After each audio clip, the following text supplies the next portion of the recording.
सुप्रभातम दोस्तों, वास्तु सौख्यम की इस श्रृंखला में आपका स्वागत है। आज हम चर्चा करेंगे भूमि परीक्षण विधि पर। दोस्तों, गृह निर्माण या घर बनाने के लिए सबसे पहला कार्य होता है भूमि चयन करना, अर्थात घर कैसी भूमि पर बनाना चाहिए ताकि वह सुख शांति और समृद्धि देने वाला हो, अर्थात हमारी वृद्धि करने वाला हो। भूमि परीक्षण के विषय में वास्तु सौख्य में आचार्य टोडरमल कहते हैं कि गृह निर्माण से पहले व्यक्ति 4 प्रकार से भूमि परीक्षण कर सकता है। वह 4 प्रकार है: गंध परीक्षा, वर्ण परीक्षा, रस परीक्षा तथा प्लव परीक्षा।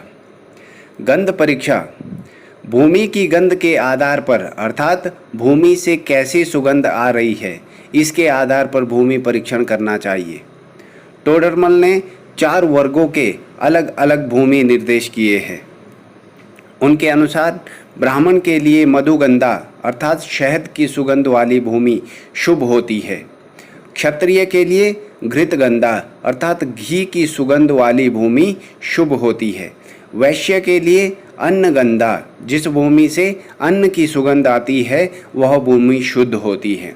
तथा शूद्र के लिए रक्तगंधा, जिस भूमि से रक्त यानी खून की सुगंध आती है वह भूमि शुभ होती है। वर्ण परीक्षा यदि गंध से निर्णय ना हो पाए या किसी भूमि से गंध ना आए तो उस स्थिति में आचार्य टोडरमल कहते हैं कि वहाँ पर वर्ण से परीक्षा करनी चाहिए। वर्ण से तात्पर्य भूमि के रंग से है। आचार्य टोडरमल कहते हैं कि ब्राह्मण के लिए श्वेत वर्ण की भूमि शुभ होती है।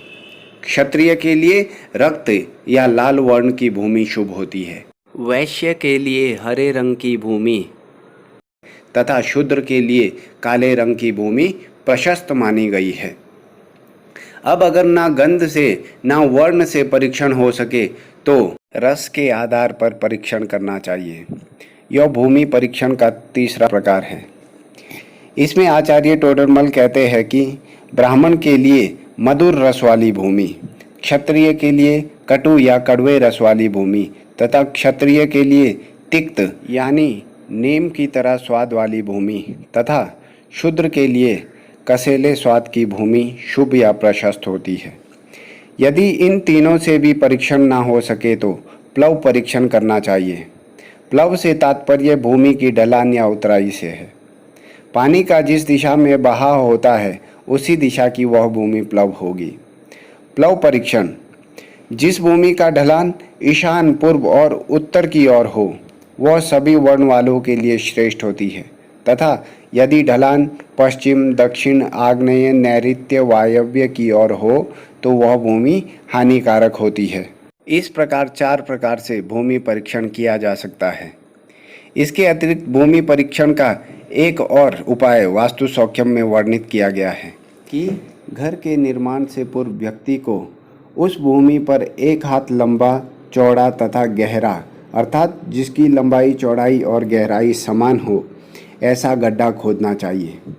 उसमें सायंकाल के समय पानी भर करके सुबह उसका परीक्षण करना चाहिए। यदि परीक्षण के समय उस गड्ढे में जल बचा हो तो वह उत्तम एवं लाभकारी भूमि है।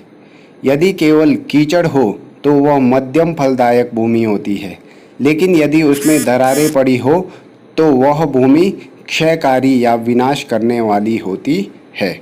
इसी क्रम में एक उपाय और भी कहा जाता है कि से आपने जितनी मिट्टी निकाली है यदि उस मिट्टी को दोबारा उस गड्ढे में भरने पर मिट्टी बच जाती है तो वह भूमि उत्तम एवं लाभकारी होती है।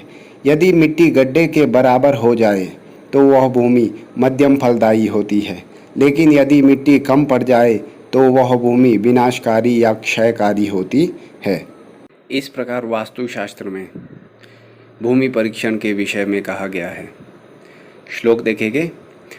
तत्र भूमि परीक्षणे वराह कि भूमि परीक्षण के विषय में वरामिहिर कहते हैं। क्षेत्रमादौ परीक्षेत गंधवर्ण रसप्लवै सुमध्वाजान पिशितं गंधम विप्रानुपूर्वकं सितेशद्रक्तहरिण कृष्णवर्णा यथाक्रमात् मधुरम कटुकम तिक्तम काषाय रसन्निभम। अर्थात क्षेत्रम स्थान को या जिस जगह पर आप जो है घर बनाना चाहते हैं उस स्थान को आदौ पहले कि घर बनाने से पूर्व परीक्षित परखना चाहिए या उसका परीक्षण करना चाहिए। गंध वर्ण रस प्लवई, गंध के द्वारा, वर्ण के द्वारा, रस के द्वारा और प्लव परीक्षा के द्वारा, अर्थात इन 4 परीक्षणों के द्वारा उस भूमि का परीक्षण करना चाहिए। अब गंध परीक्षण के विषय में कहते हैं कि सुमध्वा अर्थात मधु की सुगंध वाली, आज्या घृत की सुगंध वाली, अन्न की सुगंध वाली, पीशितम अर्थात रक्त की सुगंध वाली, गंधम गंध वाली या सुगंध वाली, विप्र अनुपूर्वकम अर्थात विप्र आदि चारों वर्णों के क्रम से, अर्थात ब्राह्मण के लिए मधु की सुगंध वाली भूमि, क्षत्रिय के लिए घृत की सुगंध वाली भूमि, वैश्य के लिए अन्न की सुगंध वाली भूमि तथा शूद्र के लिए रक्त की सुगंध वाली भूमि प्रशस्त एवं सुखदायिनी होती है। आगे देखिए, सितेशद्रक्त हरित कृष्ण वर्णा, सित यानी श्वेत, ईषद्रक्त यानी रक्त या लाल, हरित यानी हरी, कृष्ण यानी काले, वर्णा वर्ण वाली भूमि, यथाक्रमात से तात्पर्य है विप्रानुपूर्वकम कि विप्र, क्षत्रिय, वैश्य तथा शूद्र की, विप्र के लिए या ब्राह्मण के लिए श्वेत वर्ण वाली भूमि, क्षत्रिय के लिए रक्त वर्ण वाली भूमि, वैश्य के लिए हरित वर्ण वाली या हरे वर्ण वाली भूमि तथा शूद्र के लिए कृष्ण वर्ण या काले वर्ण वाली भूमि प्रशस्त होती है या लाभकारी होती है। आगे देखिए, मधुरम की मधुर स्वाद वाली, कटुकम कटु स्वाद वाली या कड़वे स्वाद वाली, तिक्तम तीखे स्वाद वाली अर्थात नीम के पत्ते की तरह स्वाद वाली, काषाय रस वाली भूमि भी ब्राह्मण, क्षत्रिय, वैश्य, शूद्र इन वर्णों के क्रम से प्रशस्त मानी गई है। अर्थात ब्राह्मण के लिए मधुर स्वाद वाली भूमि तथा क्षत्रिय के लिए कड़वे स्वाद वाली भूमि तथा वैश्य के लिए तिक्त स्वाद वाली भूमि तथा शूद्र के लिए कसैले स्वाद वाली भूमि प्रशस्त या लाभकारी होती है।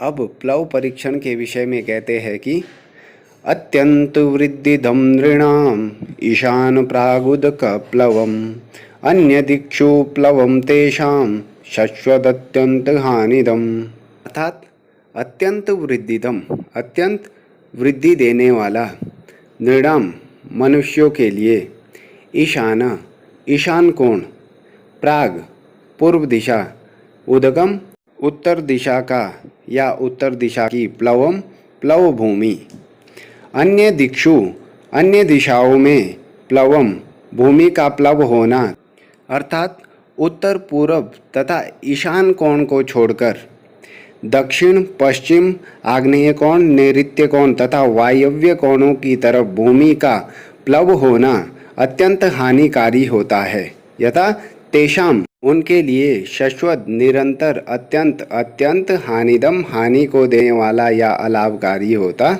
है। अर्थात जिस भूमि का ढलान ईशान, पूर्व और उत्तर की ओर हो वह सभी वर्णों के लिए श्रेष्ठ या कल्याणकारी होती है, लेकिन जिस भूमि का ढलान पश्चिम, दक्षिण, आग्नेय कोण, नैऋत्य कोण, वायव्य कोण इनकी तरफ होता है वह भूमि अत्यंत हानिकारी या अलाभ करने वाली होती है। अब आगे देखिए, भूमि परीक्षणों अन्य प्रकार, अर्थात भूमि परीक्षण का अन्य प्रकार, यथा रत्निमित्तं गर्तं खनित्वा अन्त प्रपूरयेत् प्रातर्दृष्टे जले वृद्धि समं पंके व्रणे क्षय, अर्थात तत्र उस भूमि पर, जिस भूमि पर घर का निर्माण करना है उस भूमि पर रत्निमित्तम की हाथ भर की लंबाई, चौड़ाई तथा गहराई वाले गर्तम गड्ढे को खनित्वा खोद करके अंत प्रपूर्येत अंत में जल से भर दे,